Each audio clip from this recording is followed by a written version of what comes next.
The Association for the History of Chiropractic is an international association founded in 1980 to promote the scholarly recording of the profession's history. To fulfill its mission, the AHE publishes Chiropractic History, which is the archives and journal of the Association for the History of Chiropractic. The AHC additionally publishes a number of books and promotes those on our website. We would like to share with you a series of short interviews with the authors of some of our books. Our first short interview today is with Dr. Stephen Trianovich. Dr. Trianovich is a past member of the Board of Directors of the Association for the History of Chiropractic and also served many years as the editor of the journal Chiropractic History. We're here with Dr. Stephen Trianovich. Dr. Trianovich, what was your motivation to write a chiropractic history book? Well, basically I had all of these documents and artifacts collected about Solon Langworthy, and I had written papers about them, and they were in different places: chiropractic history, dynamic chiropractic, a variety of other places as well. And it wasn't all collected in one place. So anybody that wants to find all the information that I've collected on Langworthy is now collected in one place in the book that I wrote. And a secondary reason for writing the book was I wanted to support the mission of the Association for the History of Chiropractic. So all of the proceeds that go from the sale of this book go towards the AHC and supporting the AHC's mission. And we thank you for that, sir. And why do you think that Solon Langworthy was an important character in our profession's history and worthy of a book? Well, the reason I think that he was worthy of a book and very important was he was perhaps the earliest competitor of the Davenport Palmers, and he pushed them to improve themselves in the profession in the areas of chiropractic education, chiropractic legislation, chiropractic technique, and equipment that was available for chiropractors. And so he was important in making the profession a better profession. Okay. Well, thank you, sir. Appreciate your time today. No problem. Thank you. We are next joined by chiropractic history researcher and current Association for the History of Chiropractic board member, Dr. Timothy Faulkner. All right, Dr. Faulkner, what was the motivation to write a chiropractic history book? Well, Professor Hines, this process started well over 20 years ago, and it goes back to the searching for the original green books that D.D. Palmer wrote. And in doing that process, we came across a book that Oakley G. Smith and Solon Langworthy and Minora Paxson had written. And it was a very, very, very difficult book to find. And in that process, we started tracking down some of the heirs of Langworthy, Smith, and Paxson to see if they might have copies laying around to see what to see if we could get a copy of the book. So with that being said, years and years would go by, and looking on eBay and different bookshops, we could never come up with a copy of the book. And then finally, I had tracked down, I think, one of the heirs, and I told Bones, Joe Foley, who I personally have never met and have been corresponding with and authored several chiropractic articles with, told him, I said, I'm just going to fly down there and knock on his door and see if he has any archives left from his grandfather, which I did.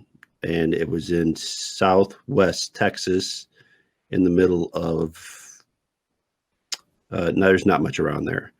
So I did so. He welcomed me. We went into his garage, attic storage area, and there was a treasure of artifacts that had never been seen before in chiropractic. So with this information, he in fact did not have a copy of Modernized Chiropractic, but with the information he did have, there was so much of it, and so much of the information needed to be told, and filled in a lot of the holes and conspiracy theories out there in chiropractic. We wrote a book on it, and I think it turned out pretty well myself. And it shared the time between Oakley Smith and D.D. Palmer, and the two iconic pictures in chiropractic show Oakley Smith and D.D. Palmer sitting next to one another. And with that being said, the book came out fantastic, and if you don't have it, you need to get it. All right, so why do you think Oakley Smith, why was he such an important fundamental character in chiropractic history? Well, what's different about Oakley was he was a sickly child, and his parents were well off in Iowa, and they had the means to take Oakley to different places to get him well.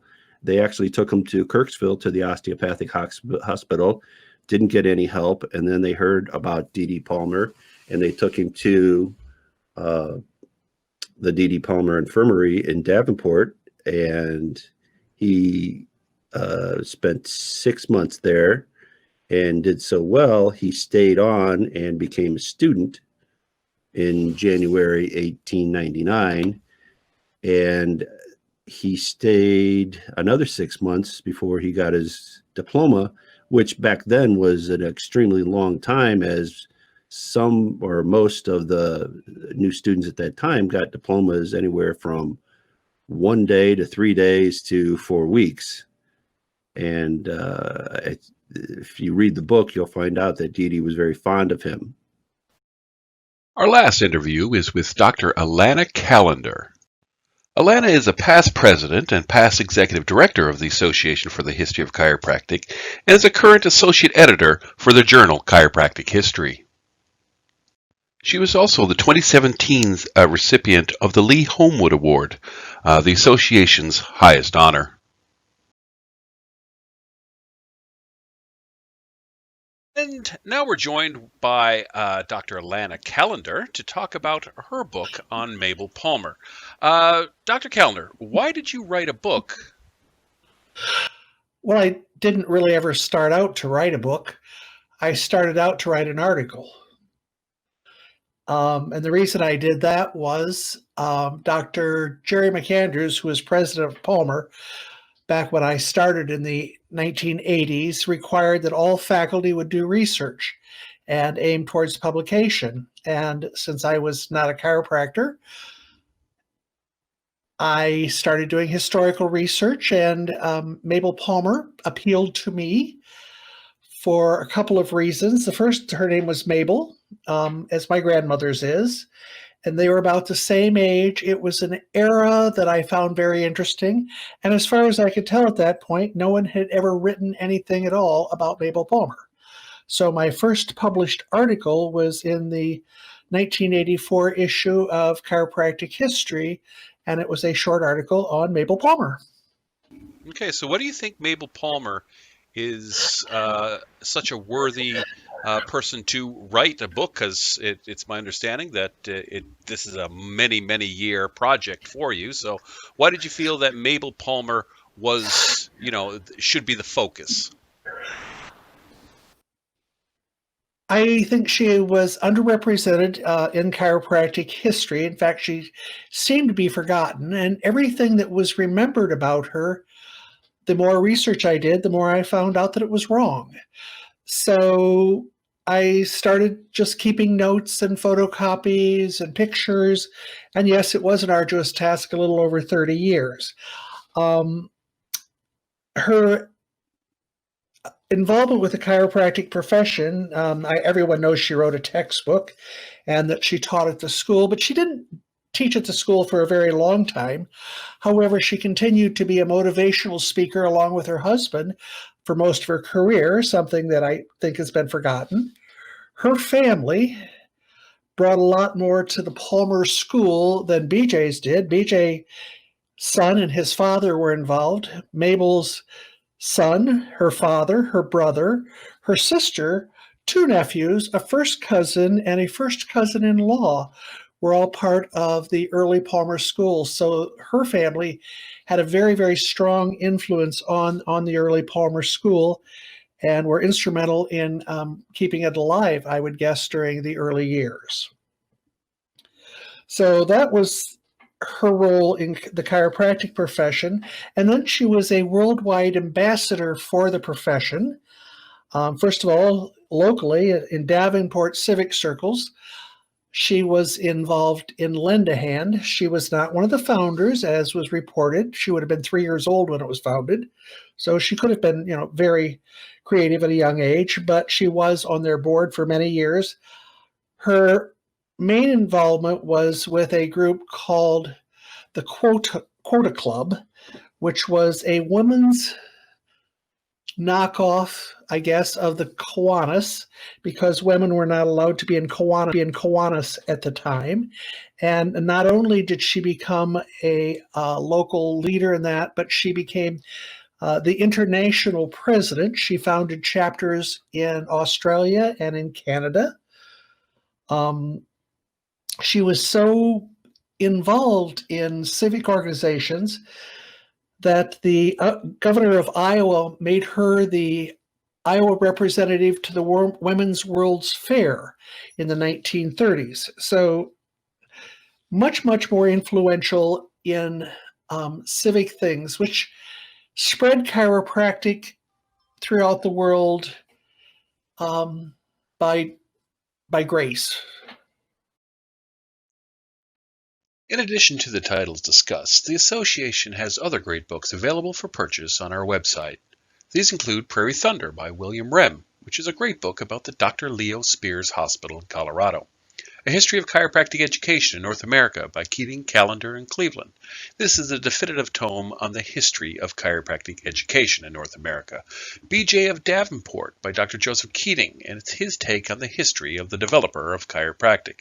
Profession Persecuted, The History of Chiropractic in New Jersey by Dr. Leonard Vernon. These and other great books are available by clicking on the link in the order form on the AHC website.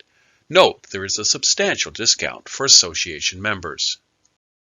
You can directly access a list of these books by going to www.historyofchiropractic.org/books.